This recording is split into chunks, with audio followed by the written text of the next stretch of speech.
Додека целата држава е под огнена стихија, владата на Мицкоски, заедно со Ангелов, Тошковски, Мисајловски и останатите молчи. Граѓаните сами бараат помош на социјалните мрежи. Сами се организираат, а владата молчи.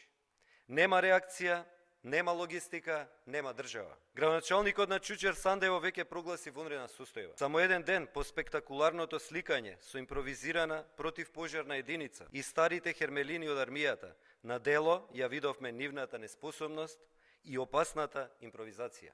ДПМН за само една година направи да изгори двојно повеќе отколку за цела деценија.